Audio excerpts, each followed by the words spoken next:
Hello students, welcome to my YouTube channel. Today I will continue teaching you History chapter 3 from page 39 and I will start with the topic Literature of later Vedic age. The Vedas are among the oldest Vedic texts. Yajurveda, Samaveda and Atharva Veda, these three Vedas were composed during the later Vedic period. Apart from those Vedas, Upanishads were also composed around 600 BCE. And apart from that, work on astrology, poetry and grammar also took place during this later Vedic age. Here you will also come to know about the two great epics of the Hindus, Mahabharata and the Ramayana. Ramayana was written by the sage Valmiki and it narrates the war between Rama and Ravana. And Mahabharata was composed by sage Vedavyas. It is the longest epic and it tells us about the battle which took place between the tribes Pandavas and Kauravas. Upanishads are a collection of texts of religious and philosophical nature written in India. They dealt with religious thoughts, religious beliefs and were highly philosophical in nature. Then you have the Puranas. There were 18 Mahapuranas. Puranas literally means ancient or old. Let us turn to the next page, page 40.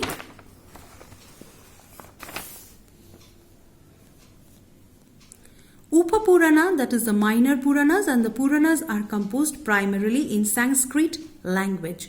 Then you have the topic religion. During this later Vedic period, the mode of worship became very complex. Yajnas, that is the sacrifices, were very simple in the early Vedic age. But in the later Vedic age, this grew very elaborate and expensive, that is costly. Only the Brahmins were supposed to know the right way to conduct this yajnas. That means in the religious works, only Brahmin took part.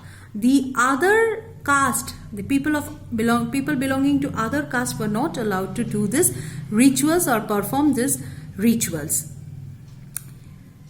Brahmins were given great importance as well in later Vedic age. The king started performing large community sacrifices in which the entire community, all people, entire community took part. During this period, Rigvedic gods, that is the gods of natural forces like Indra, Varuna, Agni, which you have read in the previous pages of the same chapter, they lost their importance. And in place of them, the trinity of gods, Brahma, Vishnu and Shiva, were worshipped. So, gods of nature of the early Vedic age were replaced by this trinity of gods, Brahma, Vishnu and Shiva in the later Vedic age. Some important female deities were also worshipped like Usha, goddess of dawn, that is morning, and Prithvi, goddess of earth. The rituals related to all aspects of life were performed. The priest received dakshinas or gifts after performing these sacrifices. Then comes the topic economic life. Agriculture remained the most important occupation. Barley, wheat, rice, vegetables, cotton, oil seeds were the main crops. And as they knew the use of iron, so they could plow the fields for the production of crop. They carried on cultivation, agriculture. More and more lands were brought under cultivation. And you all know that in the later Vedic age, small kingdoms called Janapadas grew. So population increased and therefore there was a demand of the food crops. So more lands were brought under cultivation. People could produce extra than their needs. And therefore when they started producing extra more than their needs, then the king demanded a tax, regular tax. And this was called bhaga, which means a share. Crafts such as pottery, carpentry, jewelry making, designing, weaving were very popular. And there were guilds. Guilds were the organization of the craftsmen and merchant.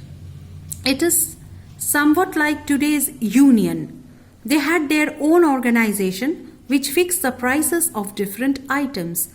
Profession became hereditary with time. That means they carried on with the same profession generation after generation. With the growth of civilization, the barter system was abandoned. Barter system means exchange of goods, not exchange of money. That means if someone gives someone a kg of rice, then the other man would exchange some other thing with that rice. That was barter system, which was a simple method and it was practiced earlier, but this time it changed. And instead of that, gold and silver coins came into circulation in the market. There were the punched mark coins. You will get to see the pic of these punch mark coins which you have in your book. And symbols of, you see, symbols of animal, hill, trees, human were punched on those coins, and these coins were issued either by the king or the guilds, that is those organization. These coins did not have any writing on them. The volume of trade and commerce increased day by day and people became familiar with navigation of seas so that they can sell goods in the other parts of the world. Then the quick revision is there. The answers are written. I hope you can see the answers. You can pause the video, mark the answers, write the answers in your book with a pencil on page 40. Okay, then on page 41 you have a story from the Mahabharata which you can read just for the sake of knowing and just for the sake of reading. It is an interesting story. I am not going through it. You can read this of your own. This is an interesting story. I hope you will find interest. And please read the pages that I have explained. Please read the chapter thoroughly. Listen to my explanation. I hope this will help you. Question answers will be sent to you through attachment. Thank you for watching the video.